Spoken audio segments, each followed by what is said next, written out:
I think I like not being comfortable because I think the writer has done something. I don't want to feel safe when I'm reading because that's an experience in itself. I'm Nathan Maharaj, and this is Kobo in Conversation. My guest is Lindsay Wong, author of the memoir The Woo Woo, which listeners may recognize as a 2019 Canada Reads finalist, as well as the YA novel My Summer of Love and Misfortune. And she has a new short story collection, which I'm so excited to talk with her about. It's called Tell Me Pleasant Things About Immortality. Lindsay Wong, welcome to Kobo. Thank you so much. I'm really excited to be here. Listeners might know you best from your best-selling memoir, The Woo Woo. You've actually been writing short fiction since before that book was published. I understand you kind of picked up magical realism as would we call it a therapeutic escape from finding a publisher for that first book? That's correct. People always say, get a new project while you're waiting for your book to be published. And so for me, I ended up writing short stories because, you can do them in a couple of weeks and then get notes back from your agent, right? Get a rejection here, you can pick it up and come back to it. And so it's an interesting, I guess, when you're getting rejected, like what types of materials come out of your brain. And I think for me, it was a lot of magical realism, a lot of horror, a lot of, really sad characters, right? Who are, who have a lot of pain, but, they're trying to be funny about it. Did you enjoy writing those stories at that time?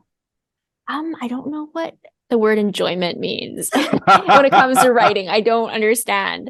I think it was kind of a relief for me because the woo-woo, memoir is hard. I'm not gonna lie. It's one of those things where you have to be honest because the reader can tell if you're not being forthcoming. And so I think it was just honestly a nice break to get away from that voice and that anger of growing up in childhood. So in many ways, I guess it was. Had you been writing much in the way of short fiction prior to that, or was it really something you picked up in earnest during that process of trying to escape the kind of the grind of shopping the manuscript? Mm-hmm. Yeah, I took fiction classes at UBC and at Columbia, and they were always like, well, write something. And I was like, okay, well, I've just left Vancouver for New York. I'll just write about Vancouver. And so I think I was just really interested in the place, especially Wreck Beach. It's when you're like a teenager and a university student, you end up going to Wreck Beach to have all these parties, and you have to walk down this horrible, these steps of stairs and climb back up if you're familiar with Vancouver. But everyone has their parties there. And now looking back, I was like, well, why did I do that? It's so much work just to get to that destination. And I think, a lot of the places have become part of the stories. I imagine there's a drive in writing creative nonfiction that comes from, I guess you're trying to capture a representation of people, of characters, at least, if not actual people, events. There's something you're trying to get across that's I guess fueled by experience. Did you find that the fuel for writing fiction was different? Yes and no, but that's a really interesting question.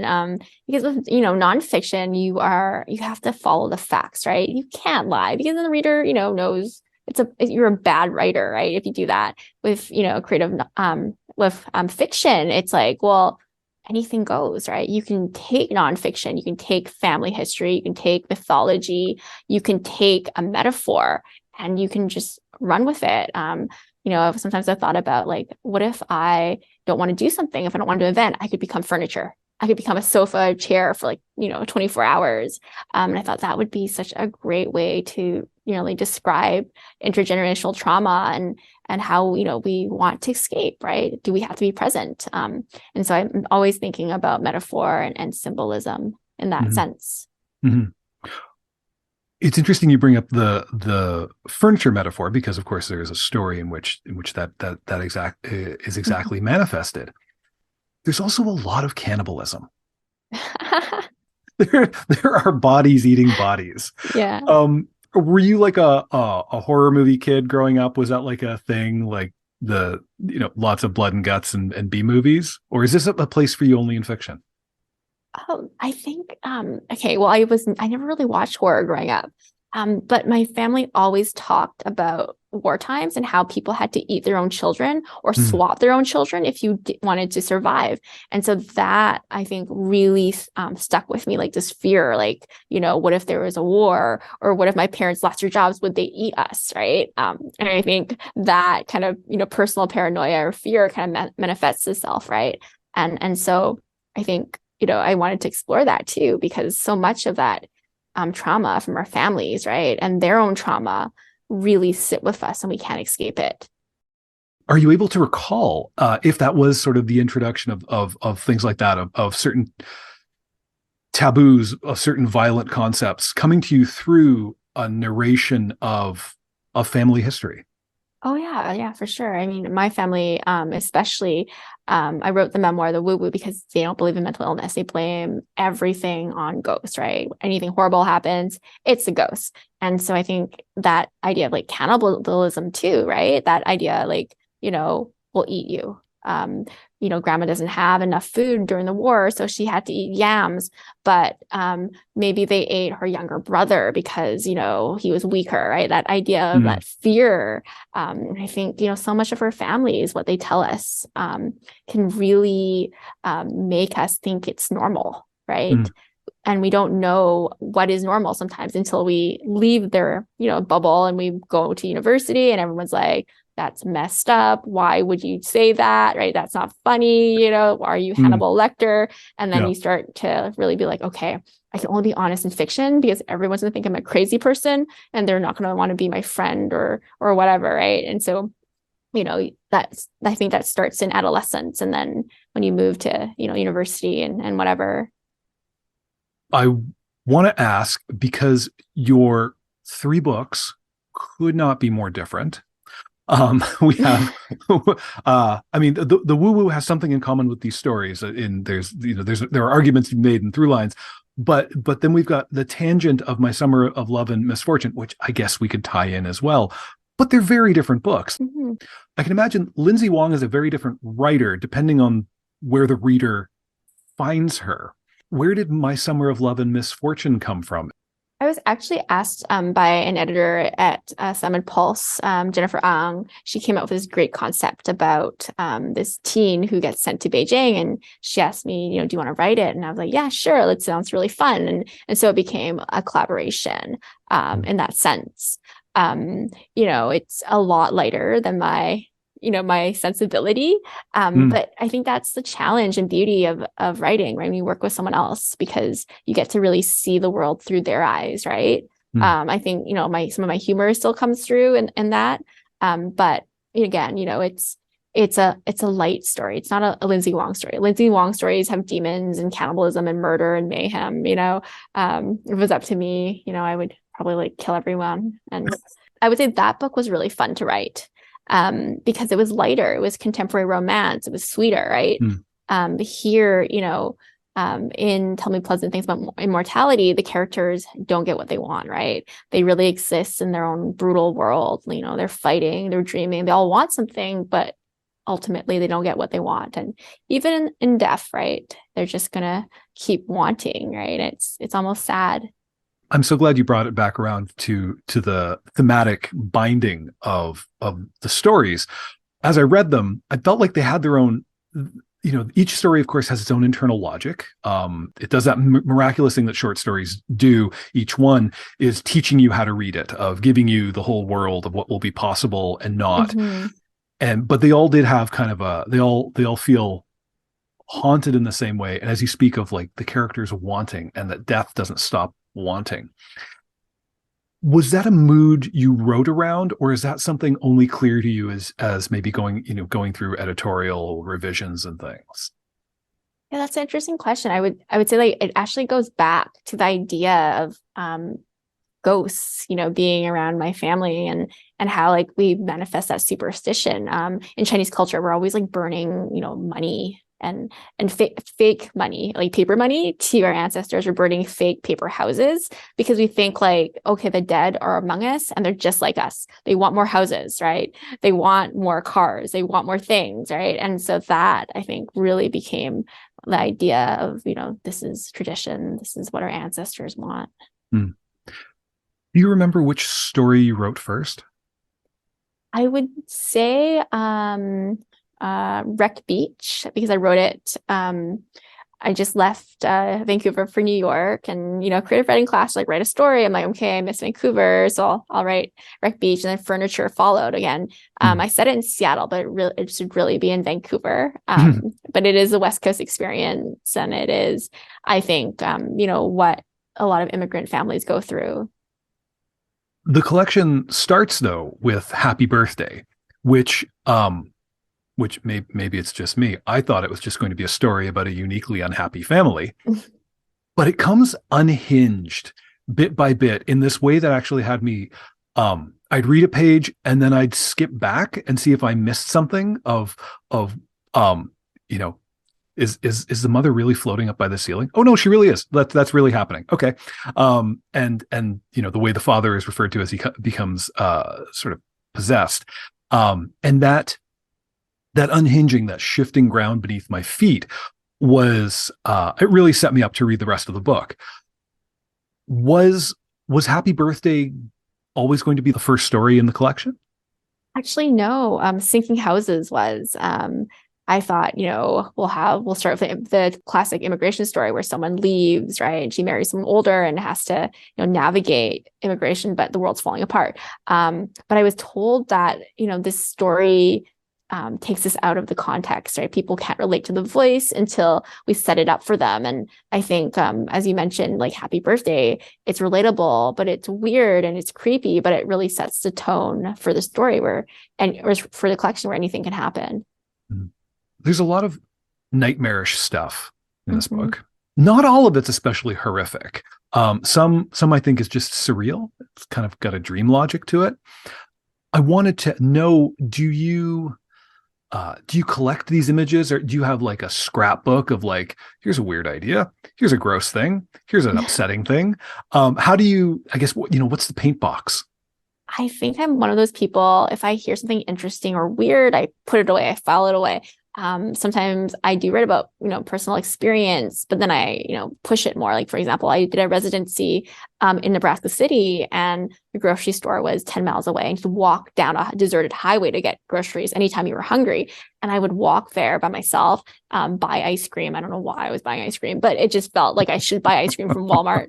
And I walked back by myself carrying it. And I was like, this is the end of the world, right? I would probably walk many miles and buy ice cream. And this is how it feels. And that became, Sinking Houses. So it's really just taking that feeling or that moment and expanding on it. And, because it's fiction, anything goes, right? You're not confined by, so I, spent all my time in Nebraska City buying ice cream and living in an old nursing home so I could write the woo-woo, right? That's a different story, right? Yeah. Probably not as interesting. We've referred now to Sinking Houses a couple of times. Can you, just for the listeners' benefit, can you sketch us a little bit more of a picture of that world? Yeah, so Sinking Houses is about an internet order bride. She's very young. She's looking for a mother, and she ends up marrying this older guy in Nebraska City. And she arrives, and then the world ends, and she's all alone by herself, and she has to survive it. So it's a little bit bleak, but I think it captures a lot about what the immigrant experience is, right? You come to a new country, you don't know anyone, and your world literally implodes. Like in her case, it does. There was a point, I think, in the Basket Swimmers where I realized that what was stressing me out about reading these stories was I had no idea what was coming next in terms of plot. Even as each story sort of laid out its own idiom, and as I say, it did that wonderful thing that fiction does of bringing you into a world. I was just hyper focused on the emotional tenor of characters and of scenes to try to see where we headed, and are we okay, and who's scared, and that made me then wonder, how do you think about plot in short fiction? Yeah, I think I don't really think about plot until after. It's really about the characters and their emotions and feelings, and how do we, incorporate that all. The Basket Swimmers, for example, was really based on my grandmother's story when she survived like the rape of Nanking, and she would tell stories about, having to bind her breasts to be a boy to avoid being raped. And so I'm thinking about the Japanese occupation, right? And what would happen if, they invaded a village full of monsters, and who is a monster, right? Is it the soldiers or the women? And in the end, you get to see that journey of a young girl. And so when I think about, who is she? What does she want? Does she get what she wants? And I trace that personal journey, and then the events kind of unfold after I think about that. So you're right to say that I'm always thinking about characters first. When you are constructing plot, though, I guess maybe in revision, as you see what you've laid out upon the page, do you work at thwarting expectations? How much do you enjoy the engineering of plot? Yeah, I think I've never really thought about plot as something I do. It's more like, well, this makes sense to me, right? I have a lot of nightmares. I don't know what it is. I will have like if I manage to sleep, if I'm not if I do sleep, it's like I'll have these weird surreal dreams where I'm like the world has ended, or I have died, or I came to like a literary launch in Toronto, and everyone stoned me to death, because that's what, people do in Toronto, apparently, in my dream. And that makes sense to me. And so I think I operate on this level where I'm like, yeah, it could happen. Why not? Right. Mm, Throw it out there because it's speculative fiction, and you're allowed to play with that. Right. mm. And so I think engineering plot is completely by accident. But hopefully, it works for the reader. It keeps them guessing. Because like a dream, we don't know what happens at the end, right? Mm. But I usually die in my dreams. I always wake up and I'm like, oh my God, am I dead? But then I'm like, I'm still alive. So there is an afterlife. I'm either a zombie or a ghost. It doesn't matter. Right. Right. I could be a ghost talking to you now. I mean, for all you know, I am a ghost on this weird computer screen. Like, It's true, right? possible. Like, how do we know we're dead or alive? Do you find in the capturing of your nightmares, um, that as you get it down on the page, I guess, what do you do with the blank spots? What do you do when there's a gap, or you come to a spot that you don't want to write it that way? Maybe you want to write it a different way. Where does that show up in the creative process for you? I think I don't have these spots you're talking about. All right. I don't know, but I just push myself. Like I forge ahead if I'm like stuck, or if I feel like, the story's not going there, I'll try a different way. But for me, I think it's like, again, the motion is so important to get to that arrival at the end where, the characters are the most important part of the story. I think like in horror, sometimes like it's a shock, the gore, this scare someone. But for me, it's like the horror of being a woman of color, of having that pain that you carry, right, as a daughter of immigrants, or being an immigrant yourself, right, and that I think is the largely driving force of the book in many ways. Hmm. There's a line in the story, The Ugliest Girls. Mm-hmm. Um, you probably can guess what I'm about to say. It's, you should not sleep with an ugly girl, but you may eat her. I love it because it struck me as, in just a few words, kind of having the shape or tone of something you'd find in a fable or an allegory. Mm-hmm. Yeah. And I felt like I encountered that a lot in this collection. And that makes a lot of sense as you speak about the handed down traditions and handed down narratives of trauma and just bad stuff happening Mm-hmm. back home. How naturally does that tone come to you? Yeah, I think I wanted to really write a story that spoke about the immigrant experience, but also existed outside of our reality, right? And Mm, I think, that the legend, that story tone, the idea, Maxine Hong Kingston, she always had talk story where mm, you weave mythology and the supernatural into your world. And so I think I was really concentrating on that when I was creating the tone for that story. And I was really thinking about the wanted girl, in Chinese culture, like looks, can dictate your future, they say. Like small ears, you're going to be really lucky. I remember having a mole under my eye, and like a couple of years ago, my family pressured me to like remove it. I went like and got it burned off because they said, a mole under your eye, you're gonna have a very unlucky and sad life. And so it's that superstition and looks, right? Especially in Asian culture, and being a woman, right? You're based on your looks. As you're getting your dreams down, as you're revising them, clearly, evidently, you don't forget your nightmares, which may be a superpower unto itself, and that you're able to capture them in narrative. When you're working to a resolution at the end, do you ever want to revise it from what happened in the dream? Well, for the sake of story, I will, right? Yeah. I can't have all my characters die. Yeah. Because usually my dreams end really abruptly, and it's usually me who has died, and I'm like, I don't know what happens next. But I think, when you're writing fiction, there has to be some kind of logical conclusion.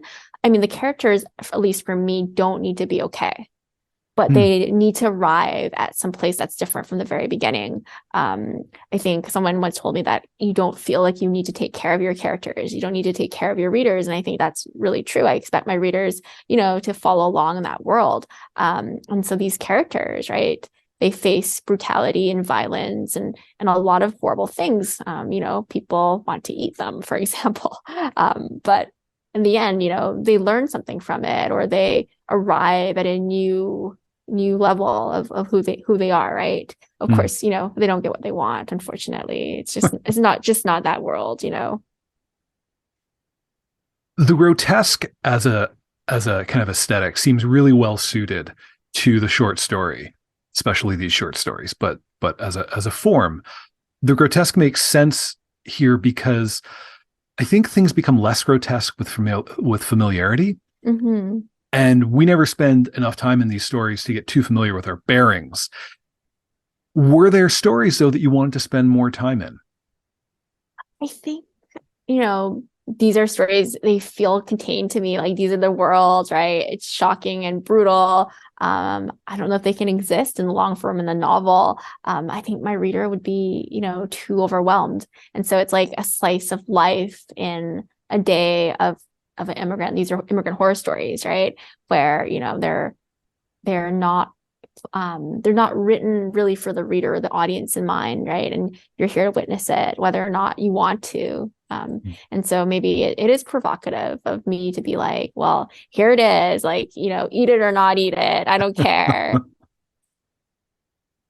When you're at leisure reading, when you can read whatever you like, what do you tend to go to?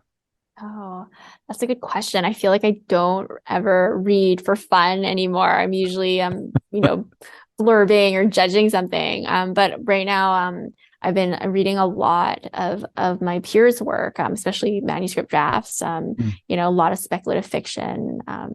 That's coming out in Canada. A lot of really amazing BIPOC writers are creating, horror. They're creating the end of the world. They're taking a lot of risks, and especially in nonfiction too. There's a lot of experiment going on in terms of structure and being and not really thinking about the reader. And I think we're moving into a new CanLit for sure. What's is there anything you would name that's really stood out to you recently? Jessica John's Bad Cree. I think it's amazing look at horror and really just focusing on that slow build of tension. She does an amazing job creating that family narrative, but also weaving in the myth of the Wendigo. And I thought that was brilliantly done. Do you like to squirm while you read? I think I do. I think so. I think I like not being comfortable because I think the writer has done something. I don't want to feel safe when I'm reading. Right? Because that's an experience in itself. What did you read when you were a kid? Oh, well, I wasn't much of a reader. I actually didn't learn to read till I was like 9 years old. I had to like teach myself how to read. My parents didn't have like capacity to teach me. And so for me, it was really just being ashamed of not being able to read. And at 9 years old, I was like, okay, Boxcar Children, Little Lord of the Rings. And I just, Anne of Green Gables, I did the whole, in a year. But it wasn't like reading was natural, or I'm not from a world where people value literature. Like my parents to this day, we don't even talk about my writing career. We don't even talk about the woo-woo, even though, people talk about the book because of, Canada Reads and, mental illness. So we just pretend it doesn't exist. I think my family to this day says, like, before they didn't understand me, they think, oh, Lindsay's a teacher. Now they understand because I teach creative writing at University of Winnipeg. And that's more, I guess, normal for them than being like, oh, she, writes books, or, she makes nonsense. I don't know. Lindsay's up to some strangeness. We're not sure. Exactly. Yeah. That's what I was before, because I didn't have a job as a writer. I mean, I was a freelance, but that's a nice way of saying unemployed. When did you discover that you liked reading scary books? Mm-hmm. That's a good question, because I think I wasn't really a horror reader. But then I think it was really just family telling these stories, right? The idea and mythology and like all these like horrible things that had happened to them that made me think about, oh, maybe I too can, take their experiences but spin it and mix genres. So I confess I think really just very much lately that I've discovered horror. So this book, Tell Me Pleasant Things About Immortality, follows your YA novel, like I said, which follows the memoir. Mm-hmm. As far as readers are concerned. And we know writers work on things when they work on them, and revision throws things back at you, and publishing cycles and publication schedules are a whole other thing. Oh yeah. But as far as the world knows, this was kind of the sequence. And you studied creative nonfiction at Columbia. Mm-hmm. As you said, you teach now at the University of Winnipeg. How has your sense of yourself as a writer, though, grown or changed through these stages? I never think about that, to be honest. I mean, every day, the fresh page is fresh horror, right? It's a blank. I have to fill it, right? And I think that's a challenge. You can write many books and still not know how to write another one, right? Every story is different. Every character is different. And so I always feel like I'm a new writer every day. I don't feel like I know what I'm doing myself. Although, I'm teaching classes, it's easier to tell someone what's wrong with their manuscript than to look at your own or in your own process, right? But no, I don't feel like I've achieved these milestones. Maybe it's imposter syndrome, or it just feels very new and exciting to me. And sometimes miserable, because I don't like to write. What are you excited or curious about maybe trying your hand at? Well, I have a novel on contract, so I have to do it. That's not exactly the question I asked. So right now I'm also, I guess, exploring, elements of horror, bridesmaid culture. After I graduated from Columbia, I was really broke, and someone from high school that I hadn't talked to asked me if I wanted to be maid of honor at her wedding. And I was like, well, why not? I have nothing to do. But it was like a year of indentured servitude. She was like, I just wanted you to match all the bridesmaids because you were all like cute and Asian, look good together in my photos. And so in this story, I turned her into a demon bride. Yeah, she was also run over on her wedding day because she was a very mean and terrible bride. And I didn't do it, I promise, even though, I wanted to. So I think I will draw on, my life, things that happen in my life, which are insane sometimes, and really just blend that idea of satire and horror. I can't wait to read about the demon bride. This sounds amazing. Thank you. That's so kind of you. It could be a memoir, but then I'd be like a whodunit, I guess. Right. Lindsay, thank you for joining us. Thank you so much for having me. These were really great and insightful questions. It was my pleasure. I've been speaking with Lindsay Wong, whose new book is the short story collection, Tell Me Pleasant Things About Immortality. Find it and all the books we talked about at Kobo and Conversation's home on the web. That's kobo.com/conversation. There's a link in the show notes. Kobo and Conversation is produced and hosted this time by me, Nathan Maharaj. Thank you so much for listening.